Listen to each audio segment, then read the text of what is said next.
your grace from beginning to the end. It's your grace.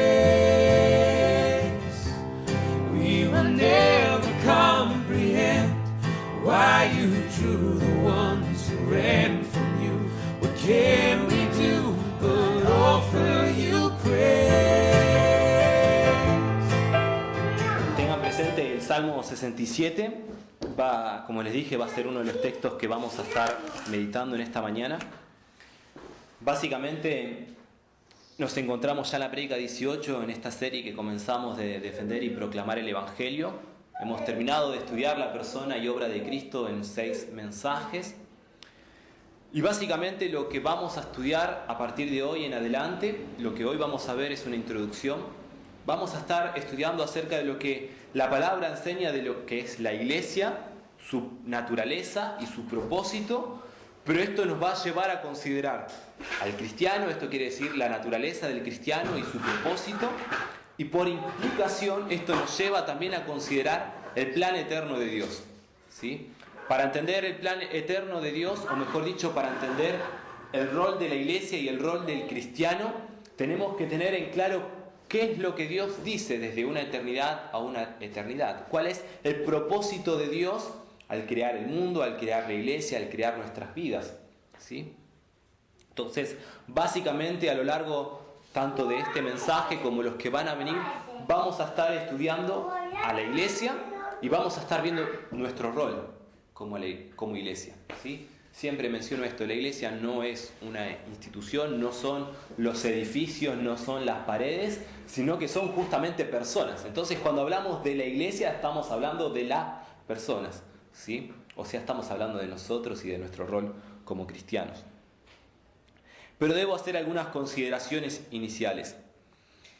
Antes de comenzar con esta serie, las voy a ir mencionando también a lo largo de esta serie, pero la primera consideración inicial, las primeras consideraciones iniciales son una serie de advertencias. Tengo que darles una advertencia y tengo que ser muy honestos con ustedes. Muchos se pueden llegar a enojar con lo que vamos a estar viendo de ahora en adelante, ¿sí? Hasta incluso muchos se pueden disgustar con lo que van a escuchar. Y es que el problema básicamente radica que la mayor parte de nuestra manera de pensar y de proceder no provienen de las Escrituras, sino que provienen del mundo. Entonces, todos, absolutamente todos, incluso yo mismo, venimos con un montón de cosas que arrastramos propias de nuestra cultura, pero que no se condicen con la palabra. Entonces, esta es la naturaleza del problema. Cuando vamos a exponer lo que el texto dice y sobre todo cuando vamos a estar hablando de nuestros roles como cristianos, vamos a chocar con muchos de nuestros pensamientos internos. Nos vamos a enojar, nos vamos a disgustar y si fuera posible me van a querer apedrear. Yo se los estoy advirtiendo desde antes, así que no les voy a permitir que traigan piedras. No, pero recuerden, o sea, tienen que ser conscientes y esto es lo sano de la advertencia. Tenemos que ser conscientes de que va a haber muchos aspectos que nos pueden llegar a molestar, nos pueden llegar a disgustar. Entonces la solución para este dilema es preguntarnos, ¿qué es lo que dice la palabra? ¿Qué es lo que dice la palabra? Si yo estoy exponiendo en base a la palabra, su problema no es conmigo, sino con lo que dice Dios en su palabra. Y ahí ustedes se las arreglan con el Señor. Pero básicamente esa es la forma en que podemos resolver el conflicto. ¿Qué es lo que dice Dios a lo largo de la palabra? ¿Y cuál es mi posición frente a Dios? Entonces, de mi parte voy a tratar de exponer de una manera simple, hasta incluso casi obvia lo que el texto dice, ya que el mayor dilema no lo van a tener conmigo ni con la exposición, sino con la claridad con lo que lo diga el texto, ¿sí? Entonces, el mayor dilema va a estar en relación a nuestra obediencia hacia lo que el texto nos va a estar mostrando. Recuerden, es una advertencia, ¿sí? Debemos ser conscientes de estas pequeñas luchas que vamos a tener y debemos volver siempre nuestro pensamiento hacia la palabra.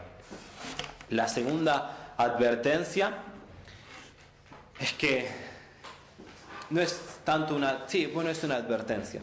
Es que me lo describí de esta manera. Me gustaría poder entregarles a cada uno de ustedes algún tipo de arma espiritual, una pistola, una bazooka, una ballesta, y que no solo puedan identificar los siguientes enemigos que voy a nombrar, sino que también les puedan pegar un tiro en la cabeza a estos enemigos que se van a presentar, que les voy a mostrar.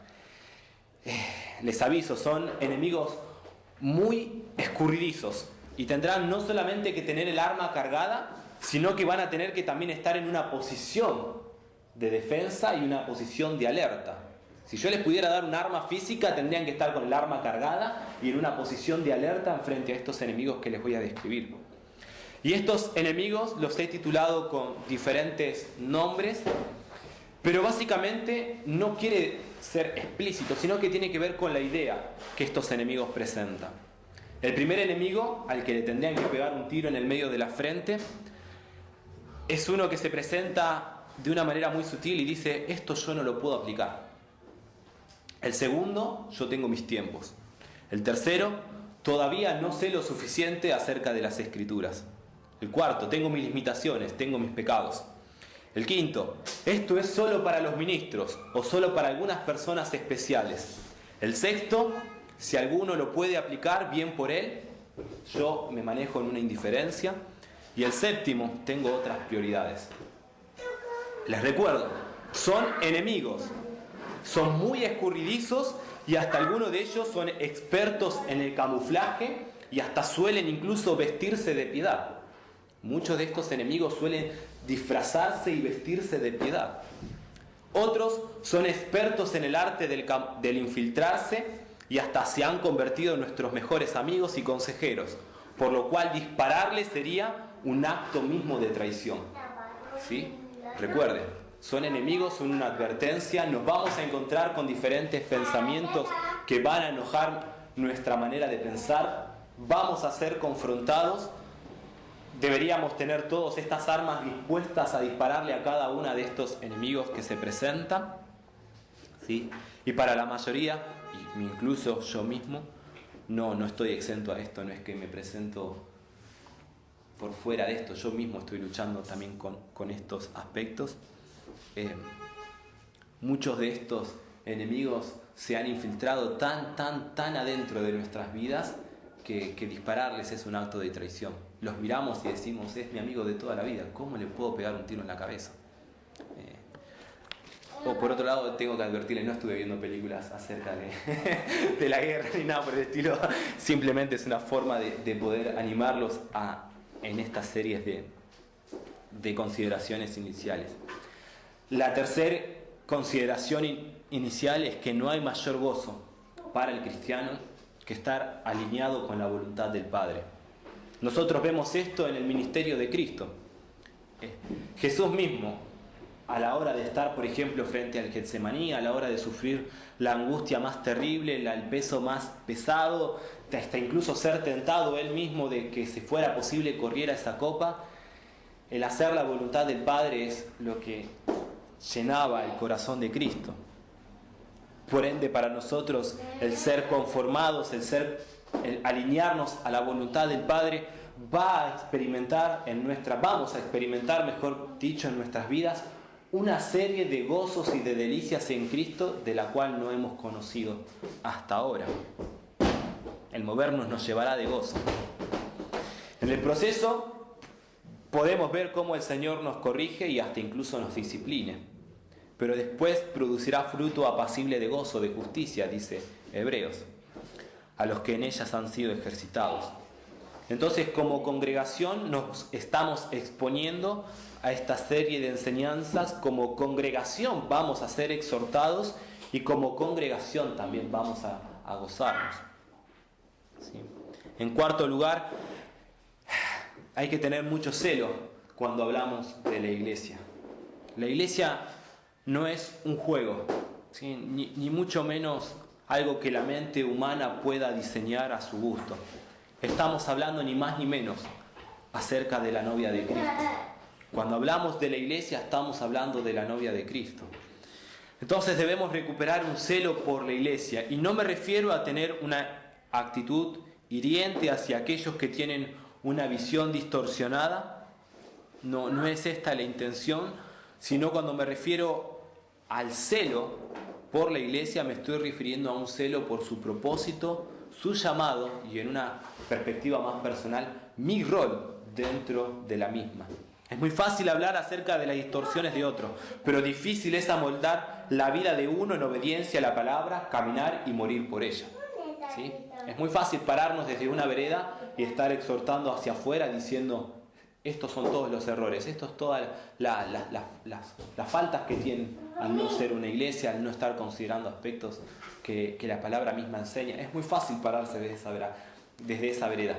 Difícil es que nosotros nos humillemos, que nos sacrifiquemos a nosotros mismos y seamos obedientes a lo que el Señor sí nos está llamando a nosotros como una iglesia. Entonces me lleva al quinto punto. Una iglesia sana es una iglesia donde el Evangelio es predicado. Esto quiere decir que tiene una exposición centrada en Cristo, donde la oración invade cada aspecto y cada asunto de la iglesia, donde la comunión los unos por los otros arde entre los hermanos, los que son también miembros, y esto nos lleva a que sean fervorosos en buscar a sus hermanos no alcanzados, a los hijos que todavía no conocemos. Básicamente me estoy refiriendo, cuando hablo de una iglesia sana, en 4 aspectos. Tiene que tener una predicación cristocéntrica, tiene que ser ferviente en oración, ferviente en su comunión y ferviente en la evangelización. Hacia estos puntos nos vamos a estar dirigiendo. A estos puntos son los que vamos a estar considerando. Pero como les dije al principio, para entender el propósito de la iglesia, para entender cuál es el llamado de la iglesia, cuál es nuestro llamado dentro de la iglesia y cuál es nuestra misión como congregación, debemos entender cuál es el plan eterno de Dios. Y para esto vayamos al Salmo 67.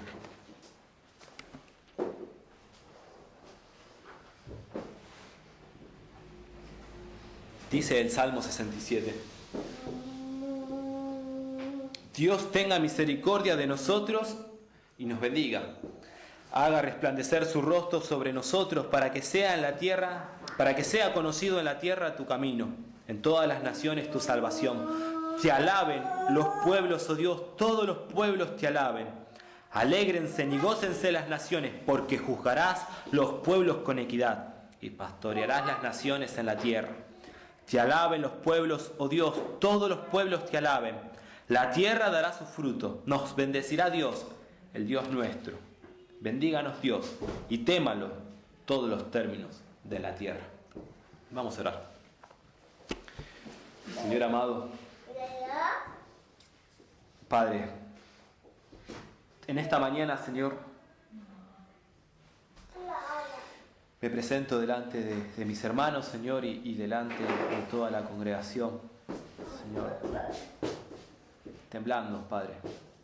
Señor, vos conocés mi corazón, vos sabés lo que hay dentro mío, Señor.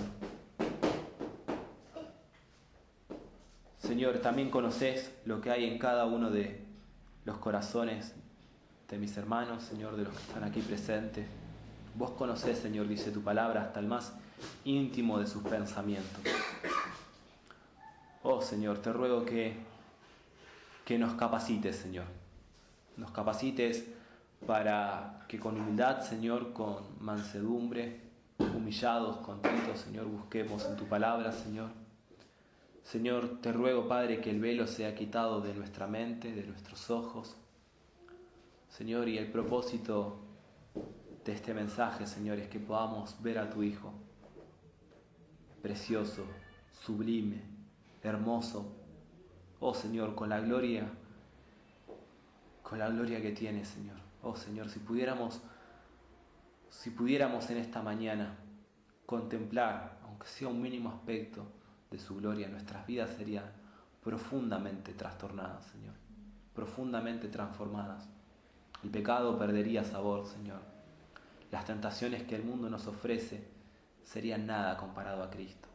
Nuestra vida misma veríamos lo limitada que es en comparación a estar delante de tu presencia por eternidad de eternidades, contemplando a tu Hijo. Oh Señor, ayúdanos a ver, Señor, lo limitado de nuestros días, Señor.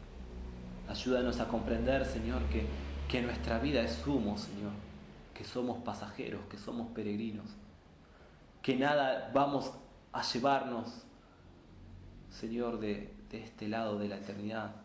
Solamente si cosechamos frutos espirituales, Señor, nos vamos a deleitar en ellos por eternidad de eternidades. Oh Señor, te ruego, Señor, que tu Hijo, Señor, se haga grande en medio nuestro. Señor, te lo ruego, Padre. Yo no puedo hacer más, Señor, que exponer tu palabra. Te ruego que tu Espíritu Santo esté en medio nuestro, inquietando nuestros corazones, llevándonos al Hijo, Señor, revelándonos en tus palabras, Señor. Señor, si no me acompañas en esta mañana, simplemente voy a ser un metal que resuena, Señor. Señor, no permitas, Señor, que tu palabra sea ahogada, Señor, por diferentes aflicciones, sino que dé fruto en nuestras vidas, Señor. Oh Señor, te ruego que nos moldees y nos hagas estar sensibles, Señor, a tu palabra. Amén. Amén. Quisiera en esta mañana poder desplegarles el mapa de la ruta de la iglesia, o básicamente, dicho de otra forma, poder desplegarles como el bosquejo, el diseño que Dios ha hecho, ha establecido para la iglesia. Podríamos preguntarnos acerca de la iglesia, de dónde viene, dónde está parada y hacia dónde se dirige. Podríamos preguntarnos eso acerca de nosotros mismos. Y voy a comenzar por el fin último y por la causa primaria por la cual existimos. ¿Sí? Voy a empezar por el fin último de la iglesia y la causa primaria por la cual existimos. Si tenemos una comprensión sana acerca de cuál es nuestro fin, vamos a poder mirar todos los aspectos de nuestras vidas y vamos a poder ver hacia dónde nos dirigimos. Por eso vuelvo a mencionar, vamos a ver el fin último de la iglesia y la causa primaria por la cual existimos. Salmo 67 es muy claro. Existimos para adorar a Dios. Existimos para presentar alabanza a su nombre. El texto dice, todos los pueblos te alaben. Dice, Dios tenga misericordia de nosotros y nos bendigas, haga resplandecer su rostro sobre nosotros para que sea conocido en la tierra tu camino, en todas las naciones, tu salvación. Versículo 3, te alaben los pueblos, oh Dios, todos los pueblos te alaben. La iglesia fue creada con este propósito. El propósito de la iglesia, el propósito de nuestras vidas, el propósito de todo lo creado, en última instancia es la adoración. Este es el propósito de la iglesia, este es el propósito de nuestras vidas. Alabar, confesar, declarar, derribar argumentos, derribar ídolos y exaltar al Dios verdadero. Ese es el propósito por el cual existimos. Aún los impíos existen para alabar a Dios. Todo lo creado fue y es para alabar su nombre. El Salmo 67 nos muestra y dice, te alaben los pueblos, oh Dios, todos los pueblos te alaben, alégrense y gócense las naciones, porque juzgarás los pueblos con equidad y pastorearás las naciones en la tierra. Te alaben los pueblos, oh Dios, todos los pueblos te alaben. Esto es una promesa de parte de Dios. En Apocalipsis vemos el final de este cumplimiento. Todas las naciones, de entre todas las naciones hay un pueblo escogido donde va a adorar a Dios. Dios va y tiene a sus redimidos de entre cada tribu, lengua y nación, y todos van a adorar al Padre, todos van a adorar a Cristo. El Catecismo Menor de Westminster, el Catecismo Menor, hace una pregunta para los niños y les dice, ¿cuál es el fin principal del hombre? Y bien responde el Catecismo, y bien es la enseñanza acerca de que el fin principal del hombre es el de glorificar a Dios y gozar de Él para siempre. y hace unas citas de diferentes textos. Me gustaría que me acompañen. Romanos capítulo 11, versículo 36. Romanos capítulo 11, versículo 36 nos dice: porque de Él, y por Él, y para Él son todas las cosas. A Él sea la gloria por los siglos. Amén. Porque de Él, y por Él, y para Él son todas las cosas. A Él sea la gloria por los siglos. Amén. Primera de Corintios, capítulo 10, versículo 31. Primera de Corintios, capítulo 10, versículo 31, nos dice y nos exhorta: si pues coméis o bebéis o hacéis otra cosa, hacedlo todo para la gloria de Dios. Todo lo que nosotros hacemos es para su gloria, ya sea que comamos o que bebamos. Salmos, capítulo 73, versículos 25 al 26. Salmos, capítulo 73. Mire lo que dicen los versículos 25 y 26. ¿A quién tengo yo en los cielos, sino a ti? Y fuera de ti nada deseo en la tierra. Mi carne y mi corazón desfallece, mas la roca de mi corazón y mi porción es Dios para siempre. Podríamos también leer el Salmo 86, capítulo 9. Salmo 86, capítulo 9, versículo 9, nos dice: todas las naciones que hiciste vendrán y adorarán delante de ti, Señor, y glorificarán tu nombre. Vemos entonces en una primera instancia que el fin último, hacia donde todos nos dirigimos, hacia donde todo lo creado se dirige, es a glorificar el nombre de Dios, ¿sí? Todo lo creado, toda nuestra vida, la iglesia misma, el propósito último de la iglesia es glorificar a Cristo. Hay un texto que me encanta muchísimo y donde muestra de una manera más clara el plan eterno de Dios, es el libro de Efesios. Y vamos a estar leyendo Efesios capítulo 3, los versículos del 8 al 11. Pero también vamos a estar viendo el capítulo 1 de Efesios. Efesios capítulo 3, versículos del 8 al 11, Pablo dice: a mí, que soy menos que el más pequeño de todos los santos, me fue dada esta gracia de anunciar entre los gentiles el evangelio de las inescrutables riquezas de Cristo, y de aclarar a todos cuál sea la dispensación del misterio, escondido desde los siglos en Dios, que creó todas las cosas, para que la multiforme sabiduría de Dios sea ahora dada a conocer por medio de la Iglesia a los principados y potestades en los lugares celestiales, conforme al propósito eterno que hizo en Cristo Jesús, Señor nuestro Señor. Sí. Pablo empieza a hablar acerca de un misterio.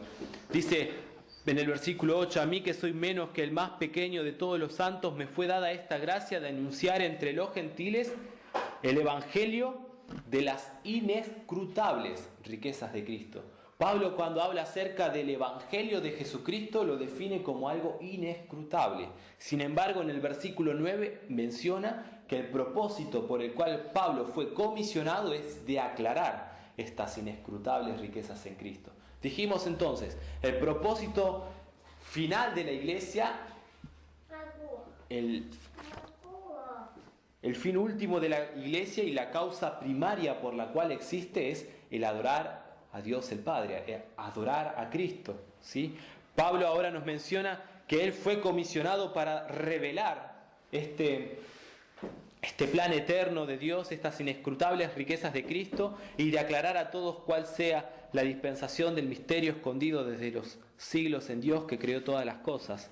Y más adelante en el versículo 11 nos dice: conforme al propósito eterno que hizo en Cristo Jesús, Señor nuestro.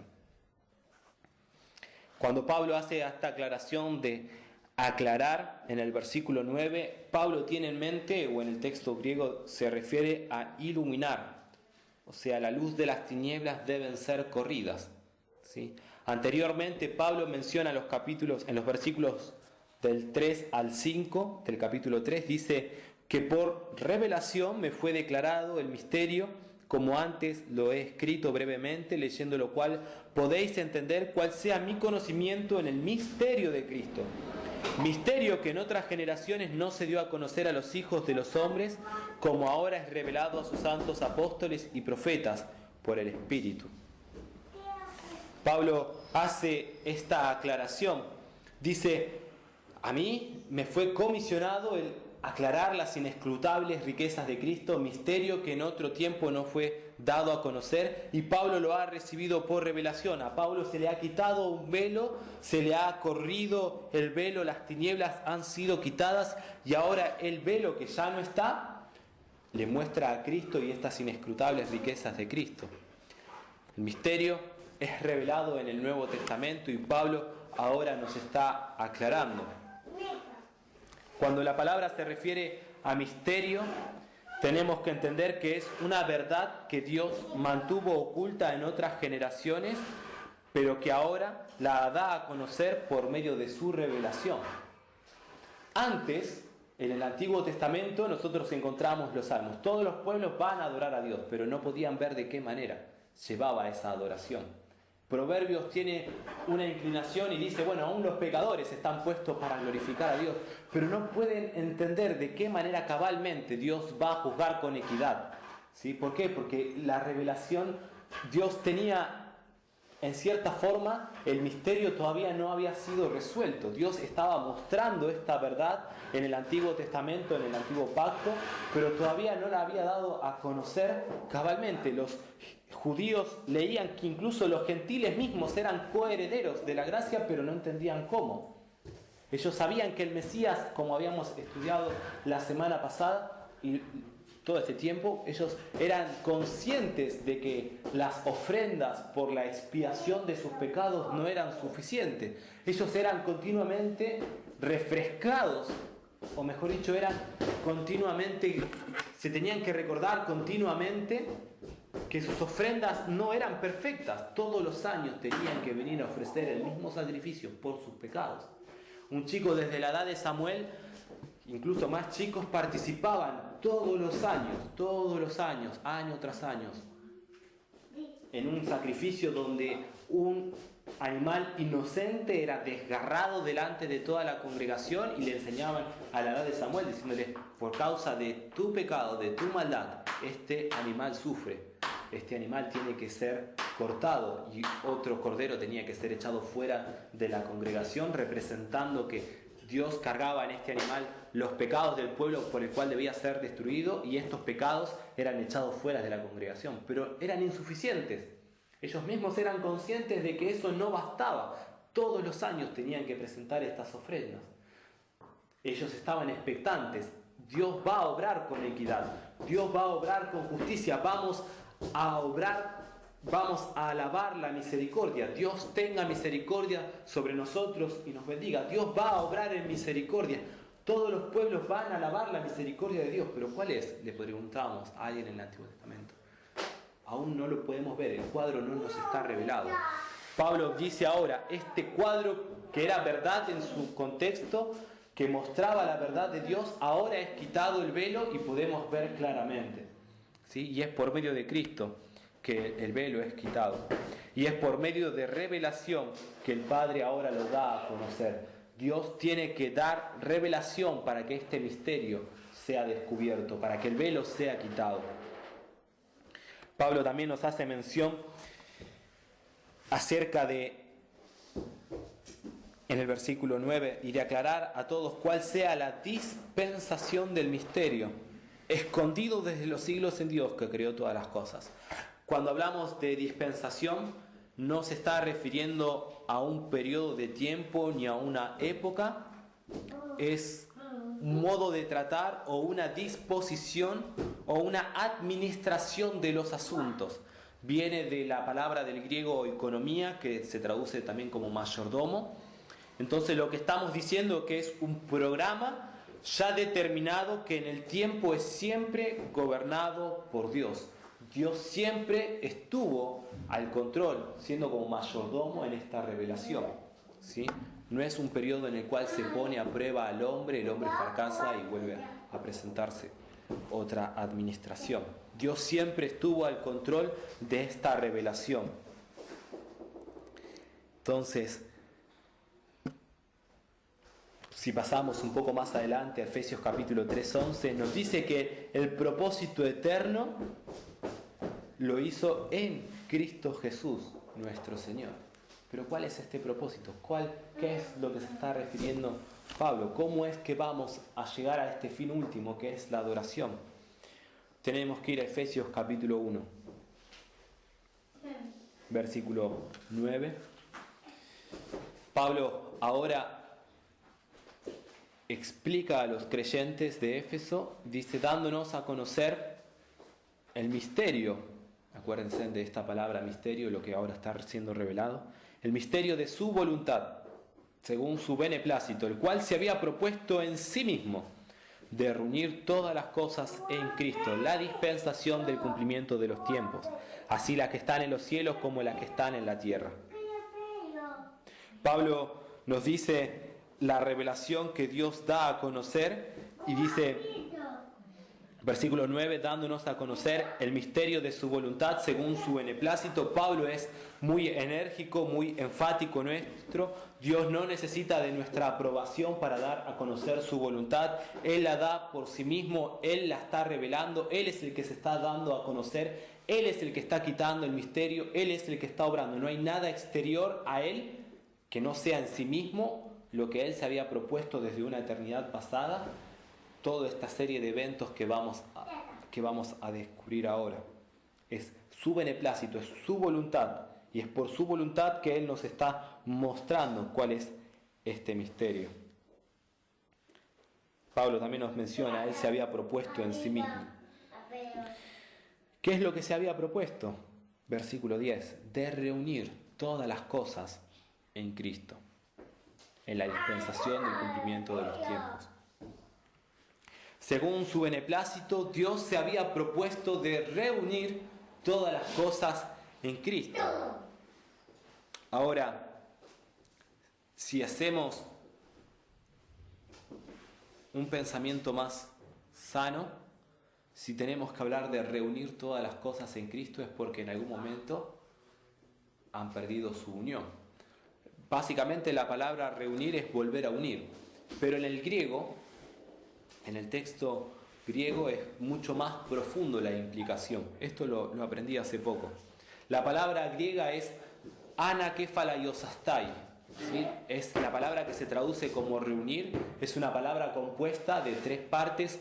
Anakephalaiosastai significa ana, es nuevamente, kephale, que es kephala, cabeza, y osastai, unir. O sea, unir nuevamente bajo una sola cabeza, ¿sí? Pero si hacemos una mención y si pensamos acerca de volver a unir todo bajo una sola cabeza, eso nos lleva a considerar el momento en el cual todo, absolutamente todo, pierde su armonía. Génesis capítulo 2, versículo 17. Génesis capítulo 2, versículo 17. Estamos en el huerto del Edén. Dios había creado al hombre, había hecho todo perfecto y les da un mandamiento. Mas del árbol de la ciencia del bien no comerás, porque en el día que comieres ciertamente morirás.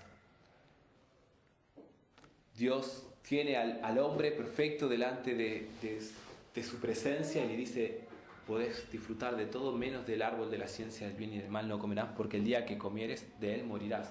Morir no es ser aniquilados, sino es ser separados de Dios. El día que el hombre comió del huerto del Edén fue separado. Originalmente estaba todo unido, pero el pecado entró y separó, rompió, quebró, desarmonizó todo el diseño que Dios había creado. El hombre fue creado con el propósito de gozar y disfrutar de Dios, pero ahora el pecado entró y hay una separación entre Dios y el hombre. El hombre ahora está enemistado con Dios, Dios ahora está enemistado con el hombre. El pecado entra en la escena y todo el universo es dañado.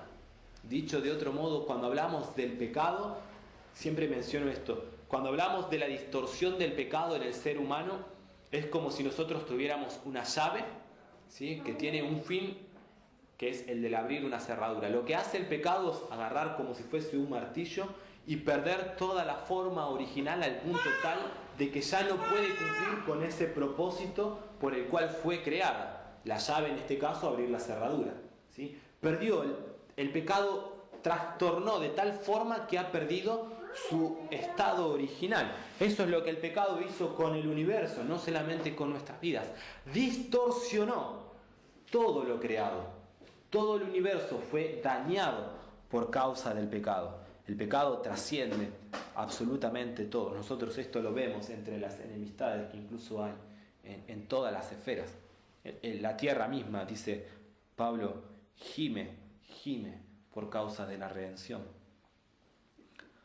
A partir de la caída del hombre, a partir de la caída de Adán, todo hombre que nace separado de Dios, nace separado del prójimo y nace separado de sí mismo.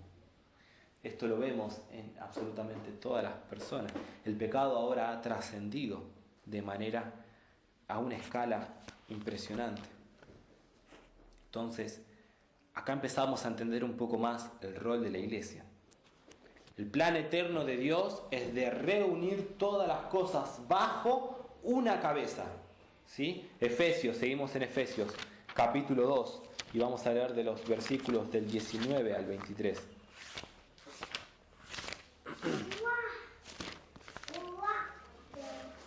Efesios capítulo 2, versículos del 19 al 23. Pablo está hablando de la supereminente grandeza de su poder para con nosotros los que creemos según la operación del poder de su fuerza, la cual operó en Cristo resucitándole de los muertos y sentándole a su diestra en los lugares celestiales, sobre todo principado, autoridad y poder y señorío, y sobre todo nombre que se nombra no solo en este siglo, sino también en el venidero. Y sometió todas las cosas bajo sus pies, y lo dio por cabeza sobre todas las cosas. ¿A quién? A la iglesia, la cual es su cuerpo, la plenitud de aquel que lo llena, de aquel que todo lo llena en todo. ¿Han escuchado? ¿Han leído con claridad? Vuelvo a leer, la cual operó en Cristo, resucitándole de los muertos y sentándole a su diestra en los lugares celestiales, y sobre todo principado, autoridad y poder y señorío, y sobre todo nombre que se nombra, no solo en este siglo, sino también en el venidero, y sometió todas las cosas bajo sus pies, y lo dio por cabeza sobre todas las cosas a la iglesia, la cual es su cuerpo, la plenitud de aquel que todo lo llena en todo. La iglesia es el huerto de Dios. La iglesia es el huerto de Dios, donde Dios está trabajando de una manera especial, única. La iglesia es el comienzo de lo que será. La iglesia es lo que estamos viendo, es una proyección de lo que finalmente, cuando todas las cosas sean unidas a Cristo, es lo que vamos a disfrutar por eternidad de eternidades. O sea, todo y cada aspecto de la iglesia que nosotros vamos compartiendo de este lado de la eternidad es apenas una sombra de lo que vamos a hacer por eternidad de eternidades. Cristo es nuestro jefe gobernante, lo que implica que la iglesia es el reflejo del gobierno de Cristo y de Dios. Y el reflejo de este gobierno, Romanos capítulo 14, versículo 17, nos dice: porque el reino de Dios no es comida ni bebida, sino justicia, paz y gozo en el Espíritu Santo. Ese es el fruto del gobierno de Cristo y de Dios en su iglesia. Justicia, paz y gozo en el Espíritu Santo, en el Espíritu. La iglesia es parte de este misterio de Dios. Efesios capítulo 2, versículos del 14 al 16, leemos un poco desde el contexto, desde el capítulo 11, nos dice: por tanto, acordaos que en otro tiempo vosotros los gentiles en cuanto a la carne erais llamados sin circuncisión por la llamada circuncisión hecha con mano en la carne. En aquel tiempo estabais sin Cristo, alejados de la ciudadanía de Israel y ajenos a los pactos de la promesa, sin esperanza y sin Dios en el mundo. Pero ahora, en Cristo Jesús, vosotros que en otro tiempo estabais lejos, habéis sido hechos cercanos por la sangre de Cristo. Porque Él es nuestra paz, que de ambos pueblos hizo uno, derribando la pared intermedia de separación, aboliendo en su carne las enemistades, la ley de los mandamientos expresados en ordenanzas, para crear en sí mismo de los dos un solo y nuevo hombre, haciendo la paz, y mediante la cruz reconciliar con Dios a ambos en un solo cuerpo, matando en ellas las enemistades. Y vino y anunció las nuevas de paz a vosotros que estabais lejos y a los que estaban cerca, porque por medio de Él los unos y los otros tenemos entrada por un mismo espíritu al Padre. Así que ya no sois extranjeros ni advenedizos, sino conciudadanos de los santos y miembros de la familia de Dios, edificándoos sobre el fundamento de los apóstoles y profetas, siendo la principal piedra del ángulo Jesucristo mismo, en quien todo el edificio, bien coordinado, va creciendo para ser un templo santo en el Señor, en quien vosotros también sois juntamente edificados para morada de Dios en el Espíritu.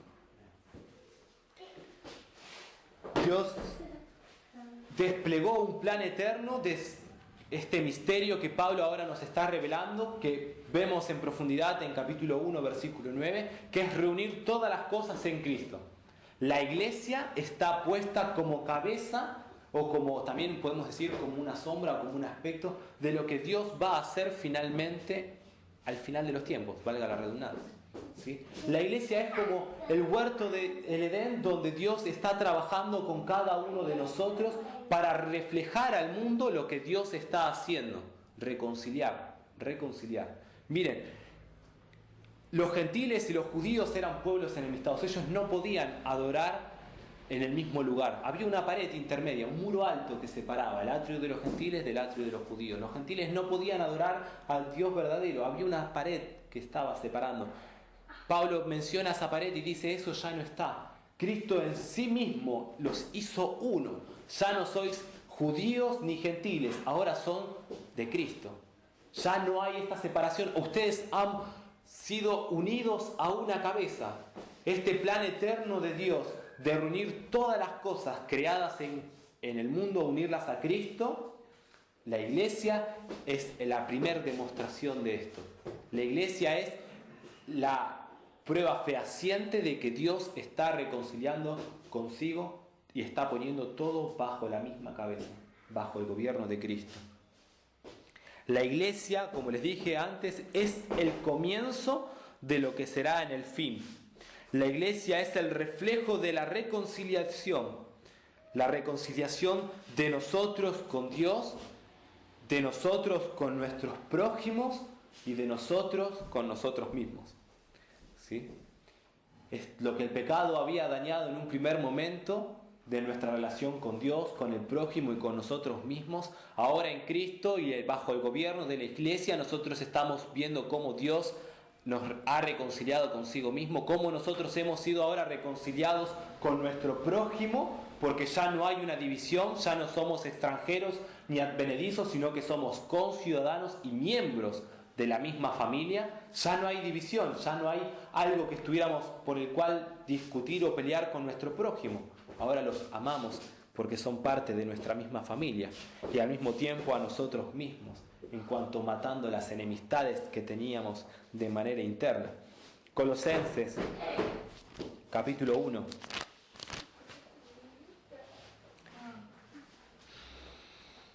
Vienen acerca de este último aspecto que les estoy mencionando, de la reconciliación con nosotros mismos.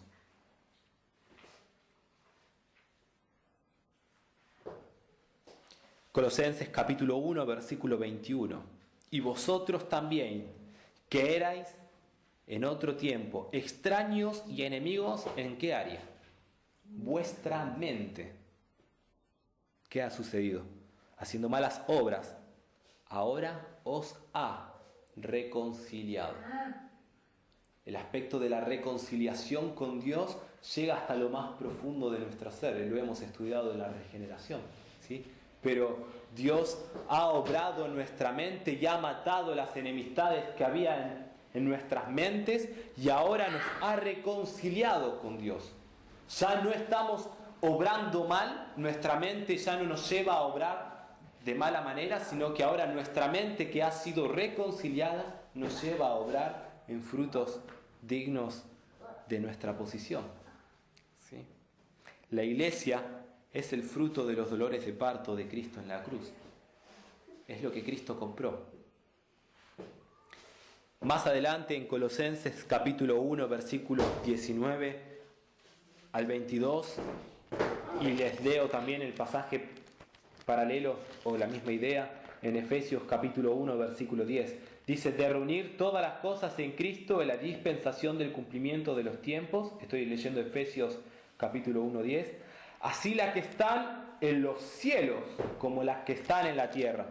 Colosenses capítulo 1, versículos del 19 al 22. Por lo cual agradó al Padre que en Él, en Cristo, habitase toda plenitud. Y por medio de Él, por medio de Cristo, reconciliar consigo todas las cosas, así las que están en la tierra como las que están en los cielos, haciendo la paz mediante la sangre de su cruz. Y a vosotros también, que erais en otro tiempo extraños y enemigos en vuestra mente, haciendo malas obras, ahora os ha reconciliado en su cuerpo de carne por medio de la muerte, para presentaros santos y sin mancha e irreprensibles delante de Él. La iglesia está puesta como el escenario de Dios. La iglesia está puesta como el escenario de Dios. Tanto Efesios como Colosenses dice que Dios se ha propuesto de reconciliar en Cristo todas las cosas, las que están en los cielos como las que están en la tierra. Les voy a explicar a qué se refiere esto. Vayamos de vuelta a Efesios capítulo 3. ¿Sí? El misterio, Pablo dice que ha sido revelado. ¿Sí? Les he explicado en aspectos de volver a Efesios cómo Dios ha revelado este misterio. Ahora miren cómo somos administradores de esta revelación. Pablo dice en el versículo 9, y de aclarar a todos cuál sea la dispensación del misterio escondido desde los siglos en Dios que creó todas las cosas. Versículo 10, y presten mucha atención a esto, para que la multiforme sabiduría de Dios sea ahora dada a conocer por medio de la iglesia a los principados y potestades en los lugares celestiales. La iglesia ahora ha sido llamada para dar a conocer el misterio, esta revelación, el plan eterno de Dios, el propósito por el cual Dios creó todas las cosas, esta reconciliación de unir todas las cosas en Cristo, se lo ha dado a la iglesia. Esta es la multiforme sabiduría de Dios, y la iglesia está como administradora para anunciar esta unión, tanto las que están en los cielos como las que están en la tierra. Y Efesios es muy claro, dar ahora, vuelvo a leer desde el 10, para que la multiforme sabiduría de Dios sea ahora dada a conocer por medio de la iglesia a los principados y potestades en los lugares celestiales. Yo quedo asombrado cada vez que menciono esto.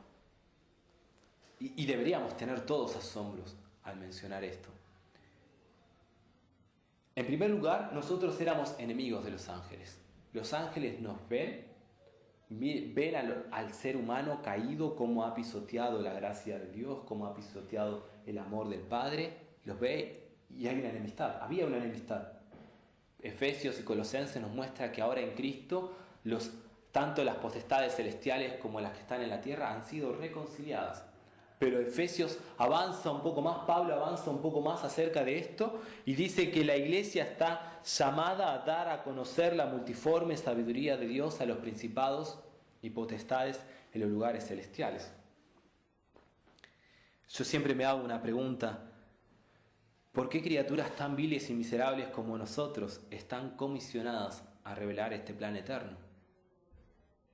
Somos pecadores, tenemos faltas, luchamos con nuestros pecados, continuamente tenemos que estar reconciliándonos con Dios el Padre. Sabemos que Dios nos ha justificado, sabemos que delante del Padre somos hallados justos, pero aún en nuestra lucha diaria batallamos con aspectos de nuestro pecado.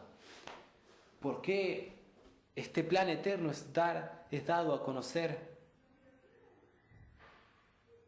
a la iglesia? ¿Por qué somos nosotros comisionados?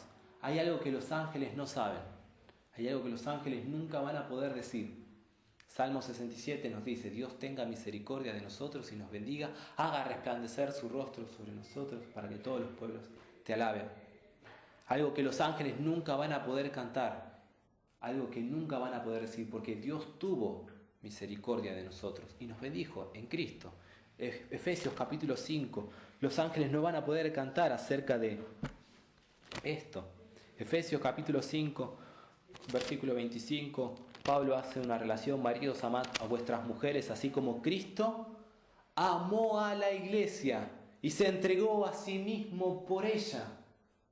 Cristo amó a la iglesia y se entregó a sí mismo por ella. Hebreos nos habla de la misma relación. Él no vino a rescatar a los ángeles, Él vino a rescatar a la descendencia de Abraham. Los ángeles no conocen la misericordia de Dios. Ellos pecan una vez y son destituidos de su gracia. Ellos no tienen gracia delante del trono blanco. Ellos no ven gracia. Nosotros sí vemos gracia. Vemos cómo Cristo muere y se entregó por cada uno de nosotros.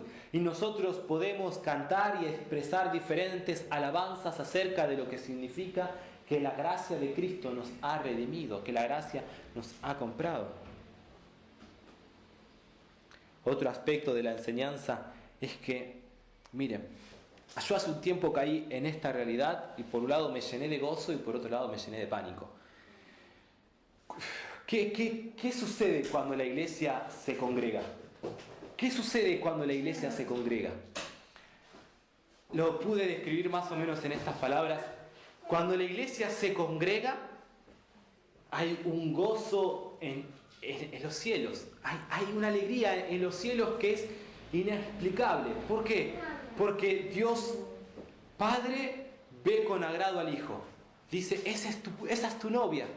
Vos te entregaste por ella, vos moriste por ella, la redimiste, me la estás presentando continuamente limpia, sin mancha, estás intercediendo por ello. El Padre mira con agrado a la iglesia, Cristo mismo mira con amor a la iglesia, pero aún más, los ángeles mismos están prestando atención para aprender de lo que se está revelando acá. Los ángeles están atentos. Los principados y potestades. No estoy siendo carismático, no estoy siendo errado en lo que digo con la enseñanza de las Escrituras. Los principados y potestades están aprendiendo de la iglesia lo que significa la gracia del Evangelio de Cristo. Ellos no lo conocen, no lo pueden degustar, no lo pueden comprender. Ven cómo nos tratamos los unos a los otros y ellos están aprendiendo del Evangelio. Cuando la palabra es expuesta, los ángeles tienen que guardar silencio, tienen que escuchar, tienen que estar atentos a lo que la palabra se expone y lo que nosotros, criaturas viles, tenemos que exponer acerca del Evangelio. Esto acontece en este mismo momento mientras nosotros estamos exponiendo el Evangelio. Esto es lo que sucede en la congregación. Efesios capítulo 3, versículo 10, para que la multiforme sabiduría de Dios sea ahora dada a conocer por medio de la iglesia los principados y potestades de los lugares celestiales. También nos hace mención de la necesidad que tenemos de ser partícipes de la adoración. Si los ángeles mismos deben aprender de lo que la palabra se expone, cuánto más nosotros, criaturas viles. Como les mencioné al principio, la iglesia no es el fin último. Al considerar cada aspecto, la iglesia no es el fin último. ¿Podemos considerar que la iglesia es el fin último? No. El fin último es la adoración. La iglesia es el medio por el cual la adoración es expresada. la alabanza, la adoración se expresan en la congregación por medio de la salvación. Dios le da a su Hijo la preeminencia entre sus hermanos. Colosenses capítulo 1, versículo 18 nos dice: y Él es la cabeza del cuerpo, que es la iglesia, el que es el principio, el primogénito de entre los muertos, para que en todo tenga la preeminencia, por cuanto agradó al Padre que en Él habitase toda plenitud. La iglesia está puesta para que sea la que vocifere, anuncie a todos los pueblos la misericordia de Dios. Salmo 67. ¿Cómo cumplimos que todos los pueblos te alaben? Cuando la iglesia cumple su rol, su llamado, cumple su función de reconciliar en Cristo todas las cosas. La iglesia es el medio por el cual Cristo va a recibir la preeminencia entre sus hermanos, entre los primogénitos. ¿Sí? Nuestro rol es que todos los pueblos adoren a Cristo. Ese es el llamado de la iglesia. Ese es el propósito, el plan eterno de Dios por el cual se había propuesto de reunir todas las cosas en sí mismo. Cuando nosotros vemos la creación del mundo, la caída, cuando vemos la sombra del pueblo de Israel como la sombra de la iglesia, cuando nosotros vemos las expectativas que la iglesia, que el pueblo de Israel tiene en cuanto al Mesías, cuando nosotros vemos el cumplimiento de la llegada de Cristo, cuando vemos su sacrificio, su muerte, su resurrección, y ahora cuando vemos a la iglesia estamos viendo todo el plan eterno de Dios. Y todo este plan eterno es de reunir todas las cosas en Cristo. Y lo ha dado como administradora o como gobernadora a la iglesia, para que todas las cosas sean reunidas en Él. Nosotros mismos vamos a ver la reconciliación en nosotros mismos, en nuestra relación con nuestros prójimos, en nuestra relación para con Dios. Ese es el propósito de la iglesia. El propósito de la iglesia es que todos los pueblos alaben a Dios, que todos los pueblos le adoren, que todos los pueblos, que todas las naciones adoren. Piper siempre dice, y en algún momento lo voy a traer, las misiones existen porque la adoración no está. La adoración no está. La misión, el motivo por el cual nosotros compartimos de Cristo no es en un aspecto la conversión de las personas o ganar almas, como dicen, sino es que todos los pueblos alaben. Nuestra motivación en la vida es que todo exalte su nombre, que todo reciba, que Cristo reciba la exaltación de su nombre. Toda nuestra vida se va a acomodar en este propósito eterno. Entonces, la misión de la iglesia está porque no existe la adoración. Entonces, la misión de la iglesia es que todos los pueblos adoren a Cristo.